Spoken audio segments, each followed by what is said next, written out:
In the twilight hours of the Victorian era, a peculiar phenomenon swept through the drawing rooms and bedrooms of Europe and America. Women began to fade, not from plague or consumption, but from a small crystalline powder that promised rest and instead delivered something far more sinister, a slow dissolution of the self. This is the story of chloral hydrate, a drug that transformed vibrant women into living ghosts, haunting their own homes while trapped in a chemical stupor that defined an entire era's approach to female bodies and suffering. The drug emerged at precisely the moment when Victorian society needed it most. In 1869, a German chemist named Oskar Liebreich synthesized chloral hydrate, and within months it had become the answer to a problem that had plagued doctors for centuries: how to make nervous patients, particularly women, stop complaining. The drug was hailed as a miracle, a safe alternative to the opiates that had been devastating users for generations. It promised sleep without addiction, rest without the moral hazard of opium. The medical establishment embraced it with an enthusiasm that bordered on religious fervor. Prestigious medical journals published glowing accounts of the drug's benefits. Physicians competed to be among the first to prescribe it. In the span of just a few years, chloral hydrate became more widely distributed than almost any other pharmaceutical in history up to that point. But chloral hydrate didn't simply help people sleep, it transformed them. Users described a peculiar sensation of floating outside their bodies, of watching themselves from some distant vantage point as if they were characters in someone else's life. Their speech would become slurred, their movements sluggish and dreamlike. Eyes would glaze over with a peculiar luminescence. Women would move through their days like spectres, present in body but absent in spirit. They would sit at dinner tables, move through drawing rooms, perform their social obligations, all while inhabiting a netherworld between waking and dreaming. Friends and family began to remark that these women looked like ghosts walking among the living. The phenomenon became so widespread that it entered the cultural consciousness. Victorian literature and newspapers began to reference the chloral women, and people whispered about neighbours or relatives who had taken on that peculiar distant quality. The drug gained traction precisely because of the nature of Victorian medicine's relationship with women. Female patients presented a constant problem to Victorian doctors. Women complained of nerves, of exhaustion, of general malaise. They claimed to suffer from hysteria, a diagnosis so vague and so exclusively feminine that it essentially meant woman who is inconvenient. The medical establishment of the time had constructed an elaborate theoretical framework around female nervous disorders. According to prevailing medical wisdom, women's bodies were fundamentally different from men's bodies in ways that made them inherently prone to nervous collapse. Their reproductive systems, it was believed, could somehow influence their mental state. The very act of having a womb supposedly predisposed women to emotional instability and nervous complaints. Doctors needed a solution that would keep women functional enough to maintain their household duties while subduing their troublesome emotions and nervous complaints. Chloral hydrate seemed perfect. It didn't cure anything. It merely silenced the sufferer.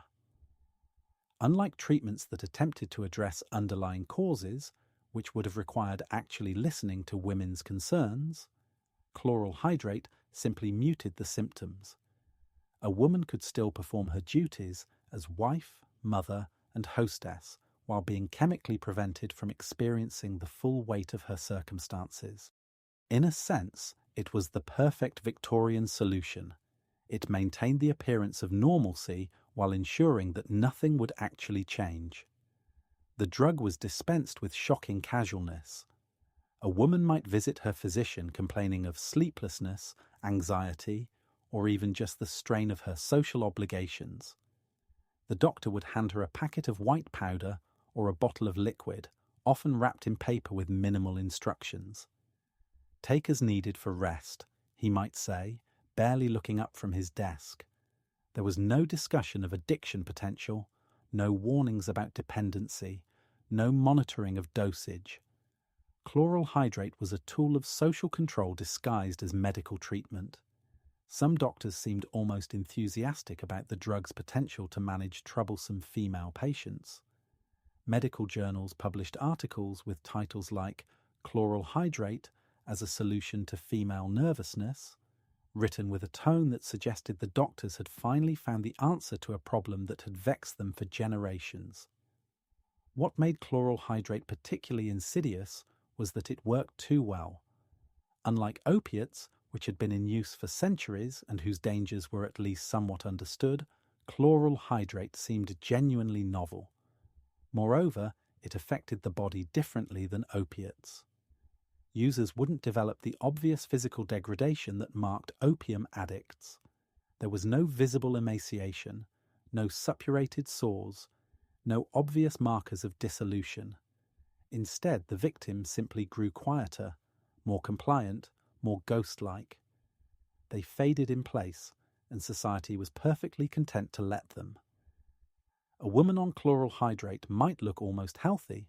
She might even gain weight, as the drug could stimulate appetite in some users, while her inner life diminished to nearly nothing.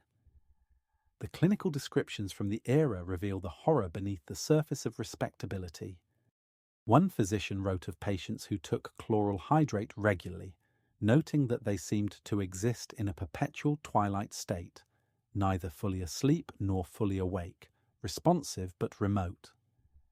Women who took the drug regularly reported feeling as though their consciousness was watching their body from behind glass. They moved through their lives as automatons, performing the rituals of Victorian womanhood without any genuine engagement with their own existence. Many described feeling as though they were slowly disappearing, becoming less real with each dose.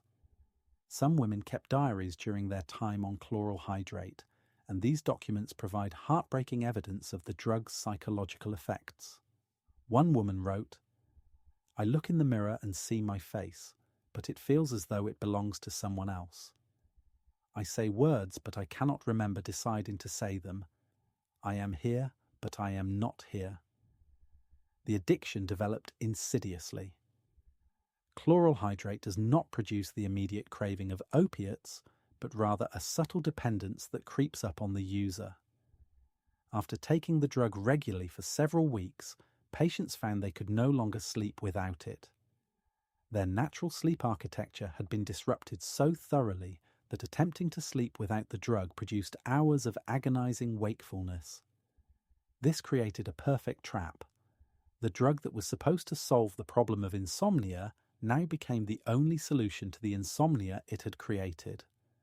The body's natural sleep mechanisms had been essentially hijacked by the chemical.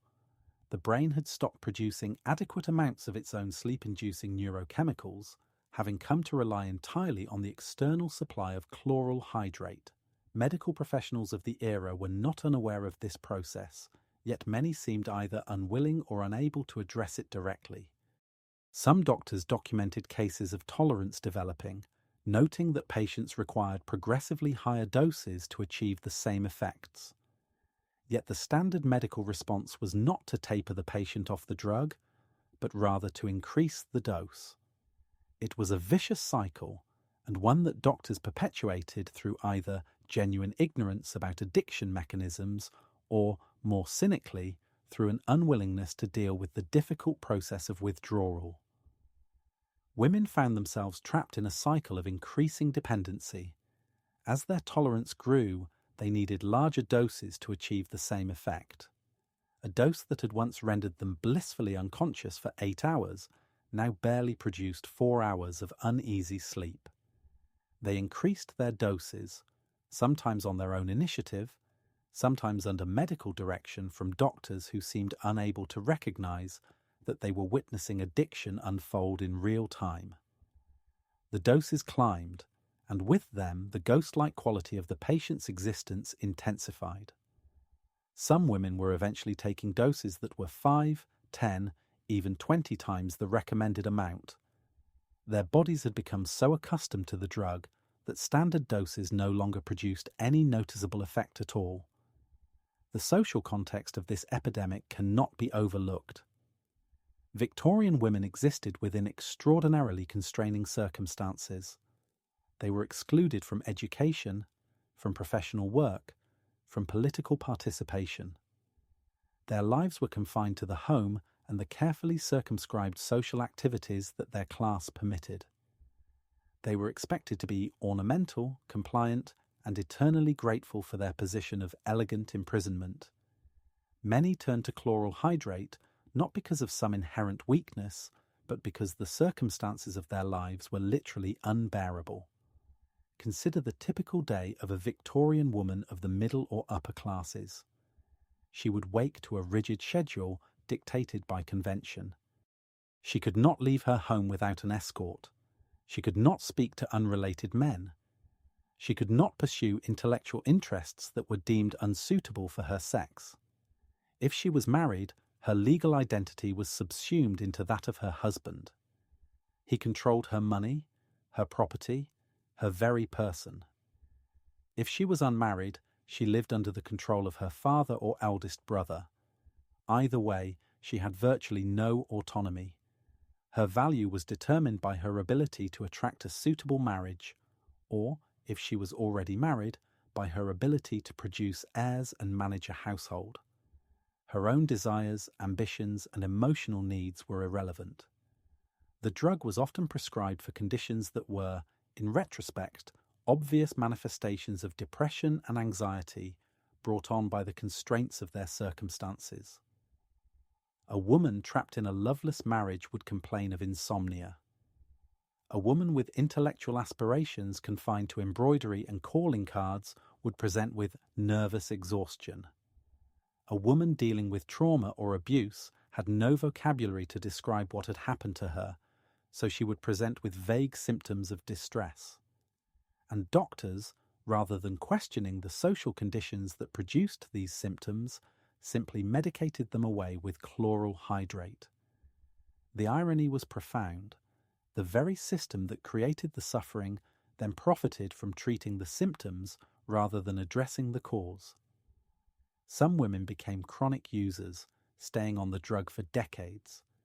By middle age, they had become permanent fixtures of Victorian society women who were physically present at social gatherings but whose real consciousness seemed to exist somewhere far away. Families became accustomed to the peculiar behaviour of their chloral-addicted mothers, sisters, and wives. There was a certain convenience to having female relatives who were docile, quiet, and unlikely to make trouble. Society had created the perfect solution to the woman problem: chemical subjection dressed up as medical care. The phenomenon of the chloral woman became recognizable enough that people could identify it on sight. A chloral woman would move slowly through social situations, speaking in a soft, disconnected manner if she spoke at all.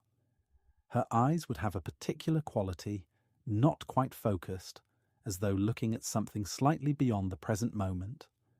She might forget conversations she had just participated in. She might lose track of time. She might stand staring out windows for hours, apparently seeing nothing.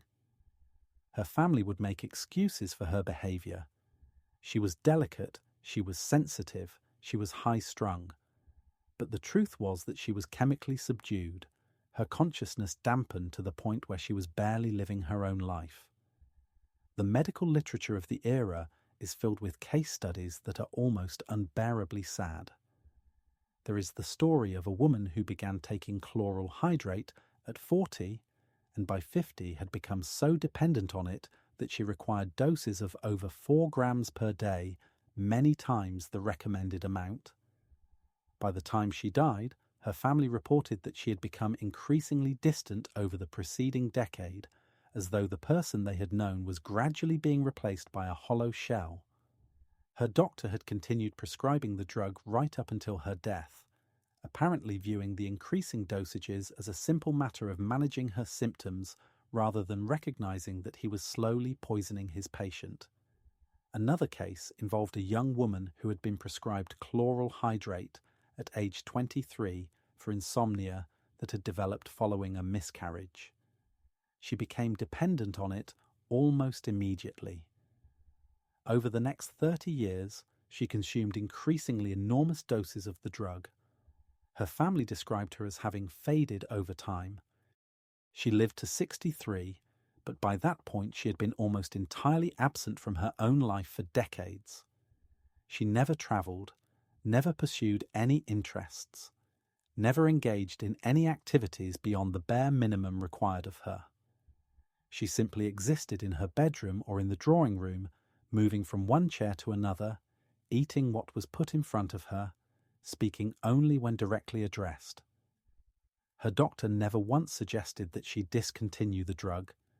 To do so would have required admitting that he had been responsible for creating her condition.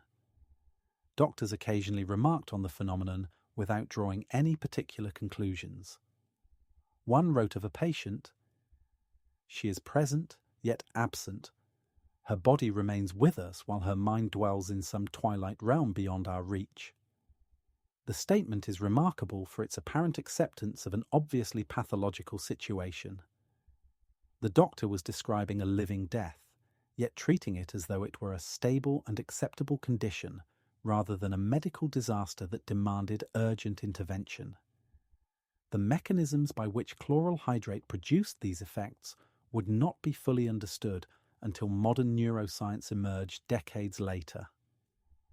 The drug works by enhancing the activity of GABA, the brain's primary inhibitory neurotransmitter. Essentially, it turns down the volume on consciousness itself. With chronic use, the brain adapts to this constant dampening. Neural pathways reorganize. Receptor sensitivity changes. The user develops a kind of chemical lobotomization that is reversed only through excruciating withdrawal. The brain essentially rewires itself to function in the presence of the drug, meaning that without it, normal function becomes impossible. What's particularly insidious is that the user experiences this gradual change only dimly. There is no single moment where the person realizes they have become addicted. Instead, there is a slow creep of normalization. The increasing unreality becomes the new normal. The disconnection from the self becomes accepted as simply the way life is.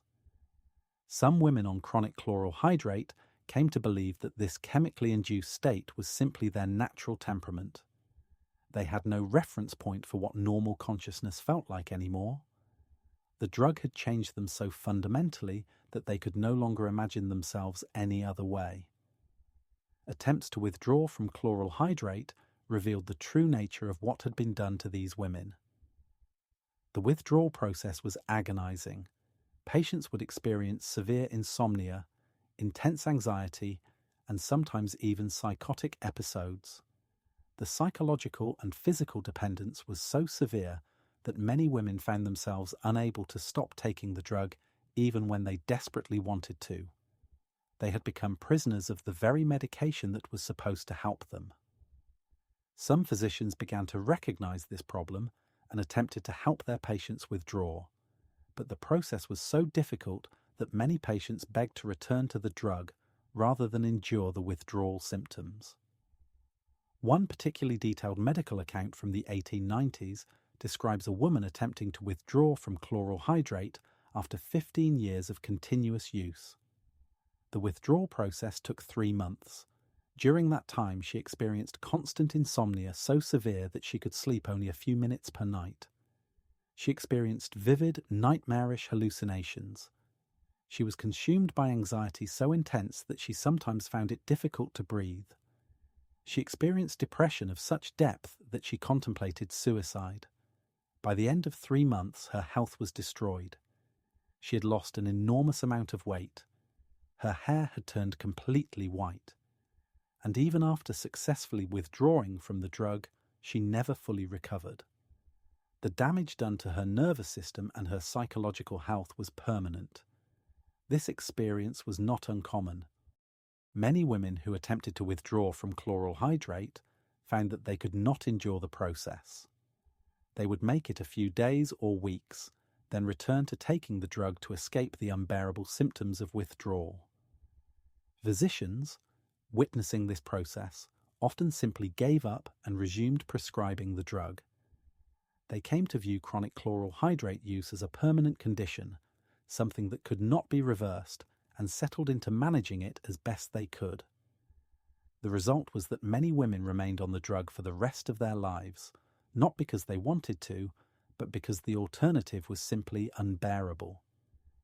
Gradually, as the 20th century progressed, awareness of the problem began to penetrate medical consciousness. By the 1920s and 1930s, chloral hydrate was increasingly recognized as dangerous and addictive. Medical organizations began issuing warnings. Regulatory frameworks emerged, but by then, an entire generation of women had been chemically subjugated. Many remained on the drug for the rest of their lives, not because they wanted to, but because the alternative facing the psychological and physical consequences of withdrawal was unbearable. The damage had been done. What makes the chloral hydrate epidemic so chilling is how completely it was normalized at the time. No one was forced to take the drug at gunpoint. The machinery of coercion was far more subtle. It operated through the language of medical science, through the authority of physicians, through the social imperative for women to be quiet and compliant. It transformed a deliberate campaign of chemical subdued into something that looked like care and concern. Doctors genuinely believed they were helping. They saw themselves as benevolent figures, easing the suffering of nervous women. They did not see themselves as perpetuating a system of control, yet that is exactly what they were doing. The relationship between doctors and their female patients during this era reveals something disturbing about how institutions function. Physicians held absolute authority over medical matters. A patient had virtually no right to question a doctor's judgment or refuse his treatment. If a woman objected to chloral hydrate, her objections would be attributed to her nervous condition. Her objections themselves became evidence that she needed the drug. There was no way out. Acceptance of the treatment was seen as proof of her wisdom and cooperation. Refusal of the treatment was seen as proof of her hysteria and irrationality. The ghost women of the Victorian era represent one of history's most disturbing examples of how medicine can be weaponized against vulnerable populations. They were not victims of some evil conspiracy. No shadowy figures were plotting their destruction.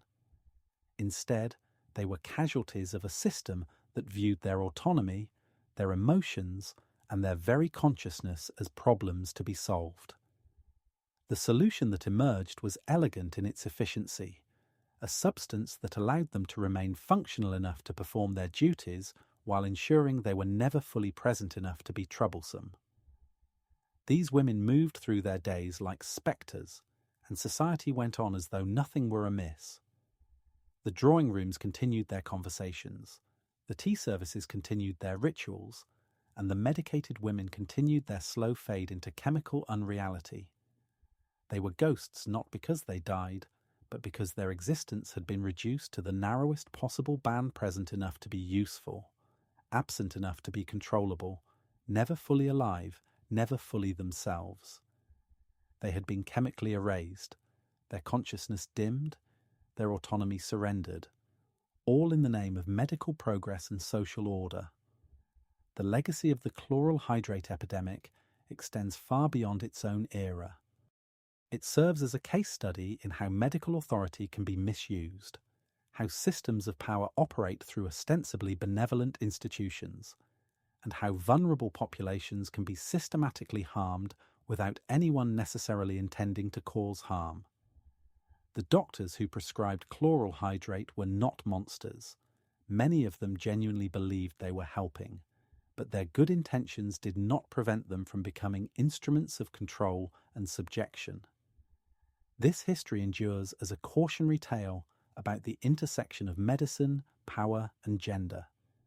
It reminds us that even when institutions present themselves as beneficial, even when treatments are dispensed by authorities we trust, even when the language used is one of care and concern, the underlying purpose may be control. The chloral hydrate women were not weak or prone to addiction in any inherent way. They were simply caught in a system that found their full humanity inconvenient and had found in a small crystalline powder the perfect way to make that inconvenience disappear. They lived their entire lives as ghosts, and we are only now, more than a century later, beginning to understand what was done to them.